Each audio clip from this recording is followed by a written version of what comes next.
Scandal is exploding late tonight. President Obama addressing the nation, insisting he will not tolerate the IRS's behavior. Americans have a right to be angry about it, and I am angry about it.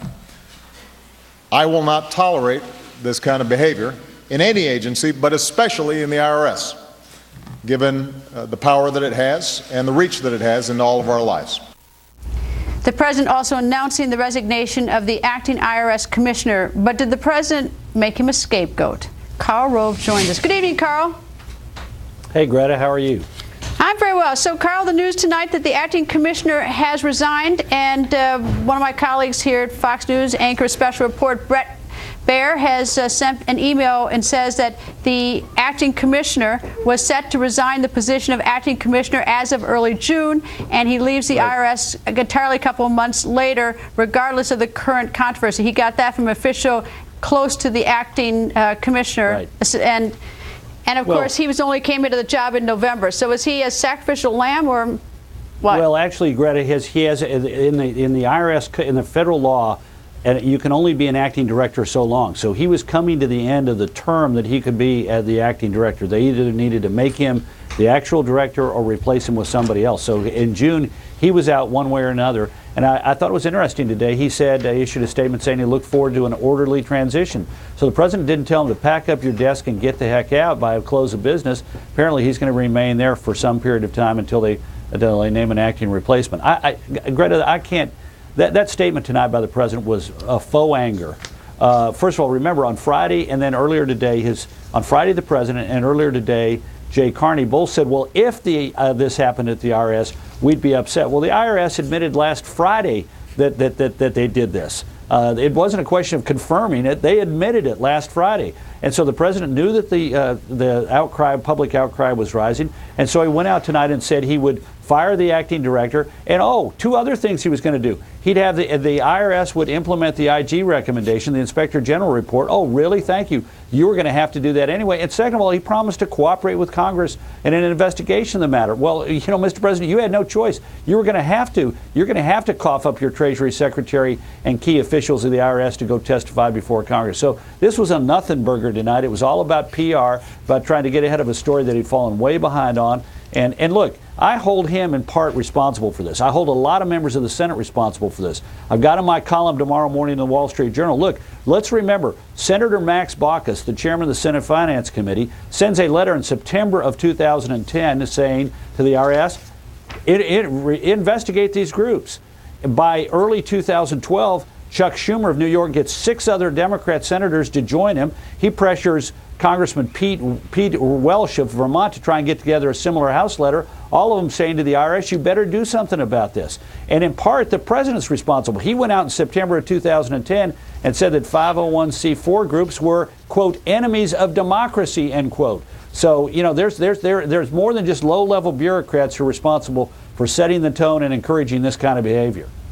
Well, I guess there are a number of things you brought up. I guess the first thing I'm sort of curious is that for some reason I'm a little sympathetic to this acting director. He just came into the job in November. Now it's like now the president gets up in front of the whole nation and says he's out as though there's something like that he's really stepping up to the plate and we're really catching the bad guy and throwing him out. When in fact he's only been there 6 months. He was going to leave anyway because his term was ending and he's not out the door anyway. Well, remember, though, Miller is one of the people who knows about this early and apparently did not tell Shulman, or if he did tell Shulman, the previous full-time director, the nominated and confirmed director of the IRS, if he did tell Shulman, then Shulman lied to Congress under oath. So Miller, we now know, knew about this before this became public and did not alert his superiors or raise a warning flag to his ultimate bosses inside the Treasury Department. All right, so where does this go? What's going to happen? Is this an issue that was consuming us now for the next couple of days and going to go away, or is this one that's going to be sticking around for quite some time and it's going to get more explosive? I think it's going to stick around for some time. The question is, does it stick around for a while or a long while? And I think that all depends on how forthcoming the administration is about this. And look, I think we've got a lot of things to find here. First of all, how much pressure being brought to bear. Remember, the Senate Finance Committee chairman is the oversight of the Treasury Department and ultimately the IRS. Their budget depends upon the good sufferance of the chairman of the Senate Finance Committee. Chuck Schumer is on the Finance Committee. So you get this, rambunctious Democrat from New York who's on the committee rounding up 6 other members of the Democrats in the Senate to send a letter. If you're an IRS bureaucrat, you sort of want to make certain you're on the good side of the chairman and his likely successor. So, this I think goes beyond just low-level bureaucrats in Cincinnati. We now know that there were bureaucrats in Washington who sent out these letters. We know there are bureaucrats in California who sent out these letters. This smacks of a greater, sort of effort inside the IRS to punish conservative groups. Now, I have to admit, in full disclosure, American Crossroads GPS is one of the 501c4 groups that has been mentioned in some of these letters by members of Congress and whose application is still sitting before the IRS. So, but we got more to find out here, and the question is how forthcoming are people going to be is going to determine how long this lasts. Permanent damage has been done to the IRS. Karl, we also want to ask you about the breaking news tonight on Benghazi, with the White House finally releasing more than 100 pages of emails. First of all, any idea why it took so long? What was the administration trying to keep from us, and why in the world was this stuff classified? I don't know why they took so long. I think they just thought that if they continue to say nothing, that this would go away. I've got 3 observations about this, Greta. First, I'm amazed how many people in this email thing are communications people. You got at least 7 of them. The head of Office of Public Affairs at CIA, Victoria Nuland at State Department, Ben Rhodes and Tommy Vitor at the National Security Council, a guy named Sean Turner in the Office of the Director of National Intelligence, Dean Boyd at the Department of Justice, and Aaron Pelton at the U.S. UN office. So we got a bunch of communications people. Why are all these communications people setting out the definition of what happened in Benghazi? It strikes me they ought to be smaller players in this, and there ought to be bigger players. The second thing that strikes me is Victoria Nuland is clearly driving the antagonism towards the CIA drafted points. And there's an interesting email that she sends out in which she says at 9:24 p.m. on Friday night, "These don't resolve all my issues or those of my building leadership. They are consulting with NSS." Some unnamed boss of hers is consulting with the NSS, which is the National Security Staff, meaning the White House. So the question is, who above Victoria Nuland was talking to who over at the White House about these talking points? There's also a reference in here to a civets on Friday. There is a secure video conference with the CIA, State, and White House and FBI where they're talking about these talking points and about the opposition of the State Department to these talking points. But also it says that Mike Morrell, the Deputy Director of the CIA, will sit down with Ben Rhodes of the National Security Council and his deputy Tommy Vitor to work out the talking points, which makes it sound like the White House is the ultimate shot caller on the talking points. But the final and most interesting...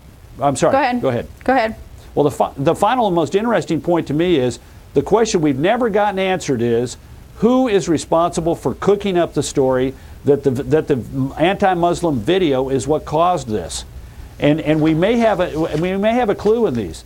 On Saturday afternoon and evening, there are a series of exchanges between an unnamed person at the U.S. UN mission, maybe Aaron Pelton, I don't know, the spokesperson for the U.S. UN mission, and Tommy Vitor and Ben Rhodes going back and forth about the preparation for Susan Rice for the Sunday morning talk programs. Now, we do know that Victoria Nuland has already told to the press, I had nothing to do with prepping Susan Rice, and Jacob Sullivan, who was then at the State Department, is now Joe Biden's foreign policy director.